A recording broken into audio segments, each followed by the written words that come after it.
Men yuridik kollejda o'qiganman-da, umuman boshqa olamga tushib qolganman. Yaqinda bitta ijtimoiy tarmoqdan bitta qiz savol yo'llabdi menga. O'zi hech kimga javob yozmayman. Eng birinchi navbatda baribir Xudodan, Allohdan yuqtirilgan bo'lishi kerak. Ozgina bo'lsa ham tanish, bilish, pul bunaqa narsalarni o'zi qabul bo'lmaydi. So'rashadi, qayerdan keldingiz? Qoraqalpoqdan.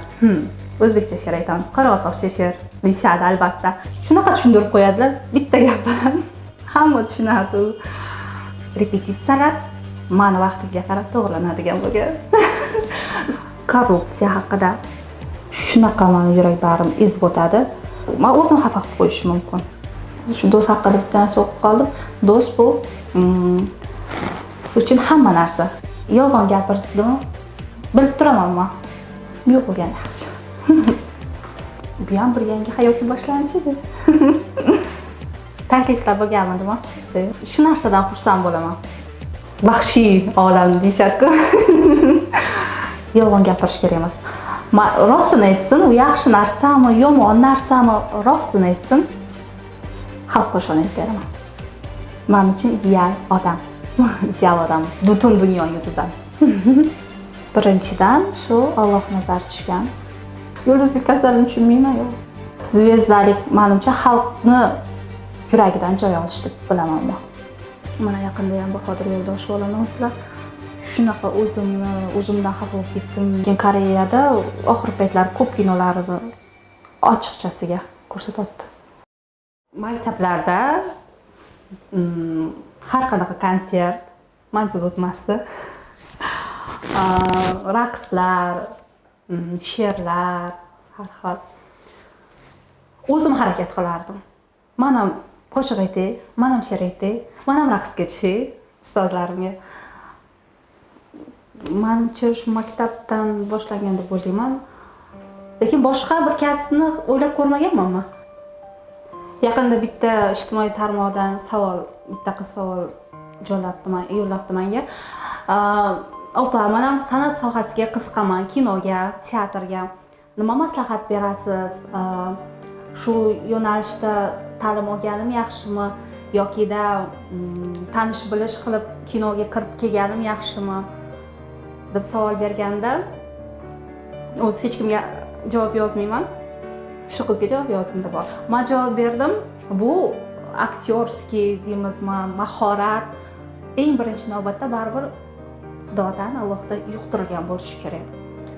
Ozgina bo'lsa ham keyin o'qib, ilm o'rganib rivojlantirsa bo'ladi. Shunaqa javob yozdim. Birinchidan bu sizga yuqtirilgan bo'lishi kerak ozgina bo'lsa ham, keyin mana teatralniy institutlar bor hozir, o'shalarda o'qib rivojlantirsangiz bo'ladi. Lekin tanish, bilish, pul bunaqa narsalarni o'zi qabul bo'lmaydi. Ikkinchi yil o'qishga kirganman men. Birinchi yili havas deymi shunaqa bo'lgan, topshirib ko'rganman. Hech qanaqa tayyorgarliklarsiz topshirganman. Harakat, mehnat bo'lmagandan keyin biror narsaga erishish qiyin, yiqilganman.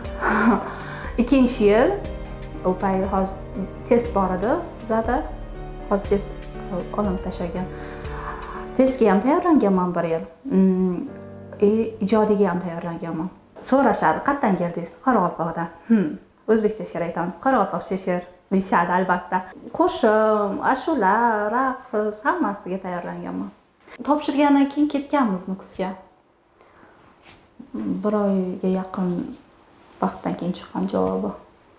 Kechqurun bu ikkinchi yil topshirishim. Bu yil ham kira olmasam, men aniq o'tirib yig'lashim aniq edi. Birinchi yil kira olmaganman, yig'lamaganman, o'zim qo'lga olib, men keyingi yil kiraman deb tayyorlanganman. Keyin kechqurun soat 2da bilganmiz. O'sha kuni uxlamaganman. Hamma joylarni yig'ishtirib, ishtoqlarni yo'q ertalab mehmon keladi. Ertaga tanishlarim keladi, qarindoshlar keladi. Nafaqat men uydagilar ham uxlashmagan. Shu darajada xursand bo'lganman, chunki men uchun bu ham bir yangi hayotning boshlanishi edi.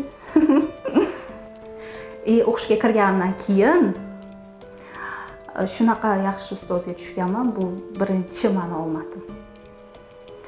Ustozim Jo'ra Mahmudov. Ulardan ko'p narsa o'rganman, aktyorskidan.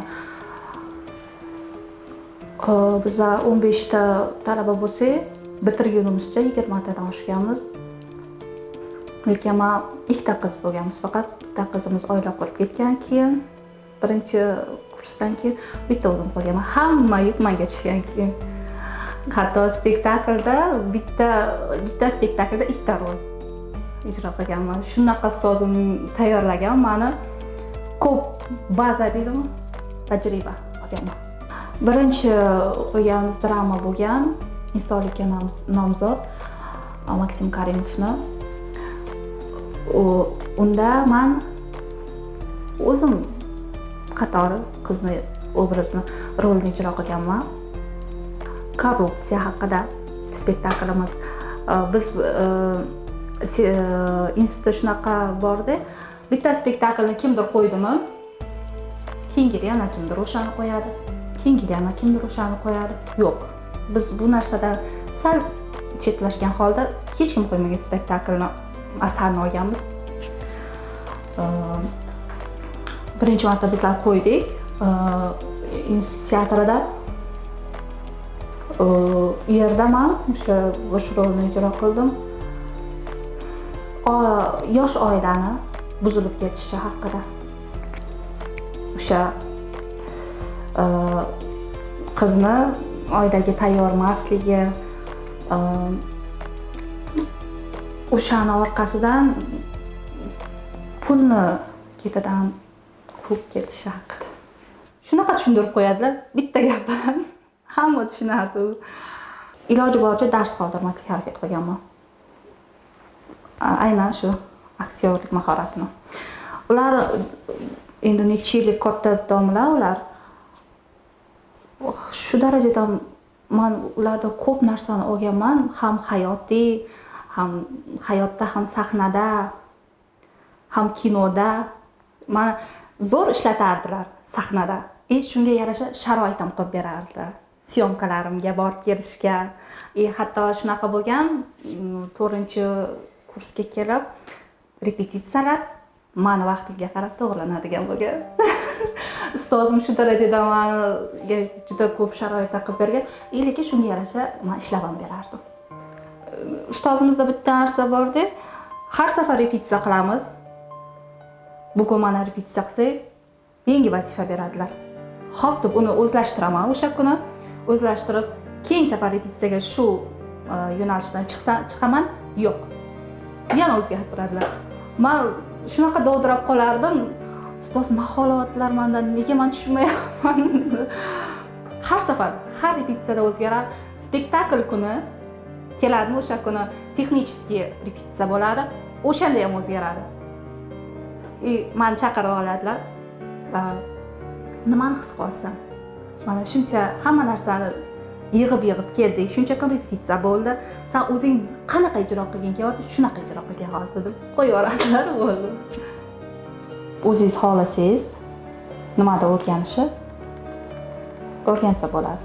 Hech bir ustoz sizni bunga o'xmasang hech qanaqa bilim bermayman demaydi. Borsangiz,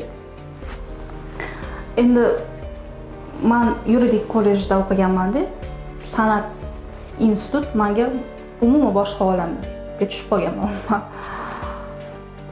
Yangicha olam kashf qilindi desam bo'ladi. Lekin men unaqa fikrda emasman. Men haqiqatan o'zim uchun go'zal, yangicha, chiroyli olam kashf qilganman institutda. Endi mana gumanitar fanlar bor, tan olaman. Unaqa ko'p kirmasdim fanlarga, lekin spets fanlarni qoldirmasdim.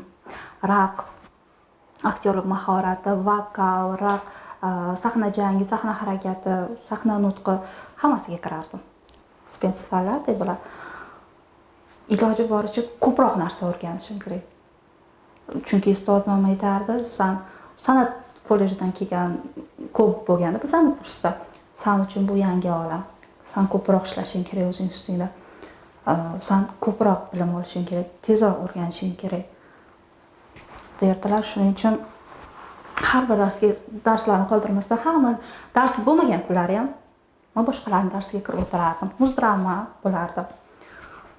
Hozir ham bo'lardi emas. O'shaga kirib o'tirardim. O'shalarning darsini qarab. Men uchun qiziqdi. Qiziq. O'zingizga bog'liqda endi. Oyimni, onamni har bir qiynalgan kuni shunaqa meni yurak bag'rim ezib o'tadi. Oyim xafa bo'lib kelsa yokida yig'lasalar, men uchun eng og'ir kun o'sha bo'ladi. Men o'zim xafa qilib qo'yishim mumkin. Bir marta esimda, hali ham juda kichkina edim, lekin men maktab paytlarimda gimnastikaga qatnardim. Kichkinaligimda gimnastikaga qatnaganman. Lekin bir qish kuni kasal bo'lib qolganim uchun oyim yubormaganlar. Urushib, janjal qilib, to'polon qilib, hamma narsani otib tashlab, oyimga baqirib ketganman. Keyin borganman baribir mashg'ulotga. Keyin borgan kunim mashg'ulot bo'lmagan. Atmen bo'lgan mashg'ulot. O'sha paytga kelib, oyim o'sha kuni yig'laganlar. O'sha kichkina bo'lsam esimda qolib ketgan. Baqirib ketganman-da. Siz meni qo'yib yubormaysiz hech qayerga. Ular meni o'ylaganlar, sog'lig'im qish kuni mashg'ulot baribir sovuq joyda bo'lishi mumkin deb. Lekin men tushunmaganman. Ko'p shunaqa o'zim xafa qilib qo'ygan joylarim ko'p bo'lgan. Keyin o'zim qiynalaman. O'sha kichkina bo'lsam ham o'sha payt qiynalganman. Shu do'st haqida bitta narsa o'qib qoldim. Do'st bu siz uchun hamma narsa. Xursandchilik, qayg'u, ish, yaxshilik, yomonlik. Do'st bu oila bilan teng. Oila bilan teng narsa. Odam bir-biri bilan gaplashish uchun ruh deydimi, ruhlar bir-biriga tushishi kerak. Siz qancha harakat qilib gaplashishga harakat qilsangiz ham, lekin ichki dunyosi tushmasa, baribir gaplasha olmaysiz. Menda do'stlarim birinchidan yolg'on gapirdimi? Bilib turaman men. Mayli o'ziga yetmasligi mumkin, lekin bilib turaman. Samimiy emas. Buni ham bilib turaman. Men o'zim uzoqlashishni xohlamayman bir xil paytlar. Mayli ki shuni ham qo'lini og'ritmay, mayli shu bilan do'st bo'lib yuravering deyman, lekin bo'lmaydi. Avtomatik deydimi, men uzoqlashib ketaman u odamdan. Chunki meni ruhim qabul qilmaydi bu odamlarni. Undan ko'ra yo'q bo'lgan yaxshi.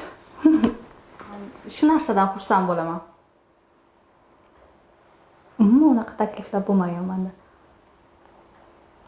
Men boshida kirib kelayotganimda o'ylaganman, qanaqa bo'ladi? Bu baribir nima deb vahshiy olam deyshadi-ku. Lekin yo'q. Odam endi o'ziga ham bog'liq-da. O'zingiz qanaqa tutasiz, kim bilan qanaqa munosabat qilasiz. Lekin shunisiga men xursand bo'laman. Menga hech qanaqa ortiqcha gap so'z ham qilmagan hech kim hech qanaqa taklif ham bermagan. Bermasdan endi.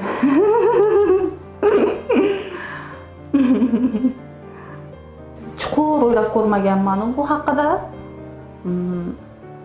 Yaqinda bitta dugonam ham so'radi.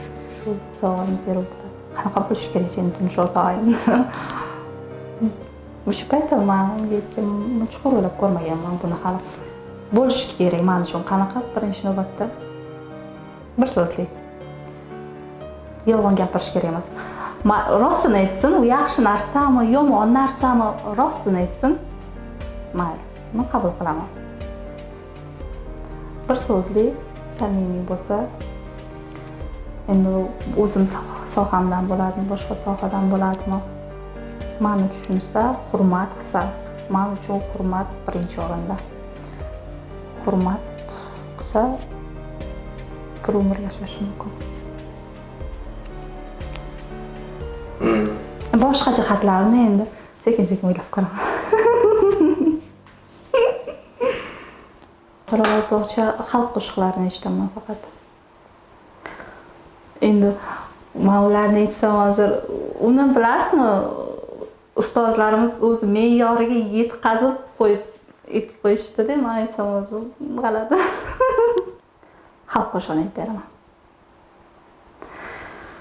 Ushurdim so'ng qarqsumni, hech bir yerda turorim yo'q. Hasret bedin bo'lqsumni, tutmagancha qararim yo'q.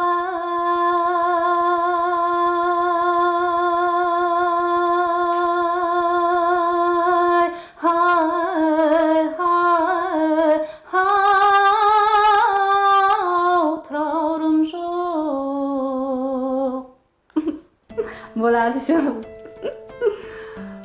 Endi bu bizani eng qiyin, aytilishi qiyin bo'lgan milliy qo'shig'imiz. Buni har kim ham ayta olmaydi. O'zi me'yorga yetkazib aytib qo'ygan ustozlar bor. Birinchidan shu Alloh nazar tushgan. Har doim aytaman shuni. Xudoyim meni yaxshi ko'radi. Juda erkak qiziman deyman. Chunki bekordan emas, mana so'ragan hamma narsalarim sekin-sekin bo'lyapti. Ikkinchidan onamni duolari. Uchinchidan ustozlarim bergan bilimlari. To'rtinchi navbatda mehnatim. Yulduzlik kasalini tushunmayman yo'q. Zvezdalik menimcha xalqni yuragidan joy olish deb bilaman men. Menimcha shuda zvezdalik menimcha endi boshqa nima? Boshqa narsani bilmayman. Xalqning yuragidan joy olish. Meni kuzatadiganlar, men muloqot qiladiganlarim mana shu katta ustozlar. Birinchi navbatda hozirda o'zim ham yaxshi ko'raman Muyassar Berdiqulova. Yosh katta aktrisalarimizdan. Kranoya Rashvani yaxshi ko'raman. O'zim kengilarni bilmayman, shu yosh kattalarni kuzataman ko'p. Bilasizmi, yosh katta aktyor aktrisalarimiz bitta tarix, bitta kitob katta. Bu yil ko'p shunaqa juda xafa bo'ldim. Ko'p katta aktyorlarimiz, aktrisalarimiz olamdan o'tdi. Har birini eshitganimda shunaqa yurak bag'rim ezilib ketdi. Chunki endi biz ulardan o'rganadigan narsamiz ko'p, hali oladigan narsamiz ko'pda. Hech narsa olishga, o'zimiz bilan ovora bo'lib, ular bilan hech biror narsa olishga ulgurmay qolaman. Mana yaqinda ham Bahodir Yo'ldoshev olamdan o'tdilar. Diydor teatriga boraman, ertaga boraman, indinga boraman, ishlarim ko'p bo'lib boraman deb vaqt o'tib ketdi. Eshitdim xabarni, shunaqa o'zimdan xafa bo'lib ketdim, nega bormadim? Nimadir o'rganib qolishim mumkin edi. Bunaqa juda ko'p yo'qotishlar san'atda juda ko'p bo'ldi. Men o'ylayman, ulardan keyin qani? Kimnidir ko'ryapsizmi? Ularni izini bosadiganlar deyarli yo'q. Chunki biz o'rganmayapmiz. Biz harakat qilmayapmiz. Ularni ustozlarning oldiga borsangiz, borku, sizni rad qilmaydi. Nimadir o'rgating menga ustoz, siz hech qachon dublajga boring, teatrga boring, kinoga boring. Hech qachon katta ustozlar sizni itarib yuborishmaydi. Biz o'zlarimizda ayb. Bormaymiz. O'sha ko'p kuzatadiganlarim mana yosh katta ustozlar. O'zimizdan. Gollywooddan Anne Hathaway kuzataman kinolarini. Hammamiz bilamiz-ku kinolarini. Malikani kundaligi bir ikkisi bor. Keyin yana ko'p kinolarni kuzatib boraman. Keyin Koreyada oxirgi paytlar ko'p kinolarini ochiqchasiga ko'rsatyapti. Shu davlat haqida, siyosat haqida, xalqi, tabaqalanish haqida ko'p film olyapti. Chunki u yerda juda rivojlangan. Ularning romantik seriallarida ham tabaqalanish ko'rganman. Boy, kambag'al, boy, faqat boylar yashaydigan mahalla, faqat boylar o'qiydigan maktab, institutlar bor. Menimcha shu siyosat haqida film ochiqchasiga ko'rsatilgan. Insonlar endi birdaniga u darajaga borib qolmaganda, qiynalgan, hamma qiynalganidan, boshqa yo'l topolmaganidan boryapti deb o'tgan. Shuni ochiqchasiga ko'rsatib berishgan faqat. Men iloji boricha harakat qilaman, bitta ampulada emas, har xil obrazda gavdalanishni.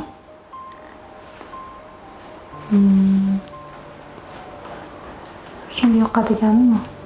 Hammasi ham yoqadi endi, unga yuragim bir parchasini beraman-ku. Hali oldinda deb o'ylayman bunaqasi. Butun yuragim beradiganim. Ya har bir lekin rolimga jiddiy qarayman. Ancha yildan keyin bo'lishi mumkin, 20-15 yildan keyin, chunki men hozir bunga tayyor emasman. Mayli deb boraverishim mumkin sizga. Dars beraman, eplab ketaman deb, lekin ular bitta yangi avlodda ular. Siz ularni fikrini, xayolini, bilimini buzishga haqqingiz yo'q. Noto'g'ri narsa o'rganib qo'yishga haqqingiz yo'q sizlar. Ular shuncha odam sizga ishonib keladi. Nimadir sizdan o'rganaman deb. Men hali dars berishga tayyor emasman lekin. Keyinchalik bo'lishi mumkin. Hali men o'zim o'qib o'rganadigan narsam juda ko'p. Hozir bizdacha rejissyorlar aktyorlar bilan jau darajada ishlamaydi. Endi bunga vaqt bo'lmasligi mumkin, plashatkada yoki qanaqadir sabablar bo'lishi mumkin, lekin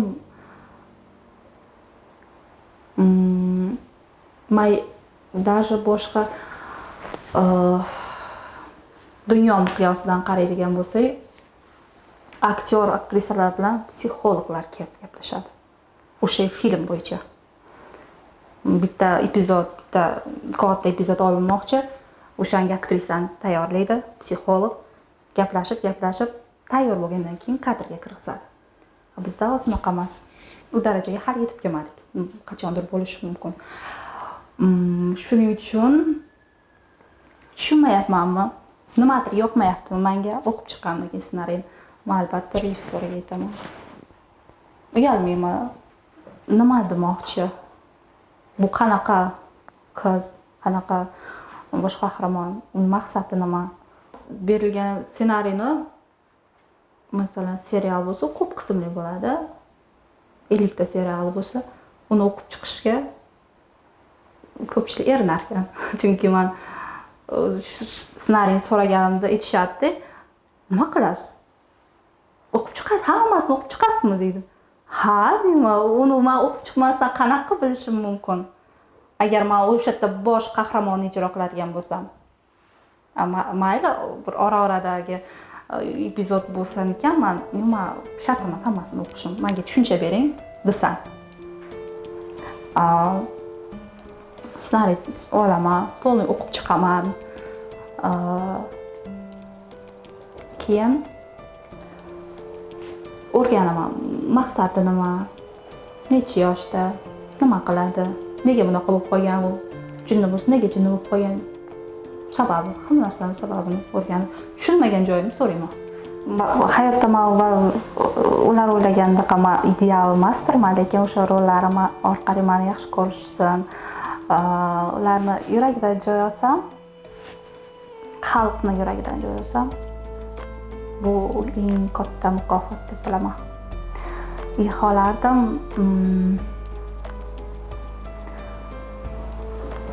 yaqinda bitta gap o'qib qoldim. Muhabbat, mehr, muhabbat bor joyda, sevgi bor joyda xato bo'ladi. Muhabbat, sevgi yo'q joyda esa hamma xatolar o'sha yerda bo'ladi. Ana shoirimiz Muhammad Yusuf ham bekor yetmaganda, mehr qolar, muhabbat qolar deb. Maholar misollari bir-biriga samimiy bo'lishini. Balkim shunda hayot yana ham yengilroq bo'larmidi, hayotimiz go'zalroq bo'larmidi. odamlar bir-biriga mehrli bo'lsa, samimiy bo'lsa munosabatlarda, menimcha hamma narsa sekin-sekin o'z joyiga tushib ketadi.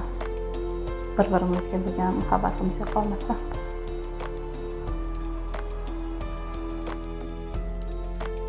Endi shu hammaga mehr, muhabbat, go'zallik tilab qolaman. Sog' bo'linglar.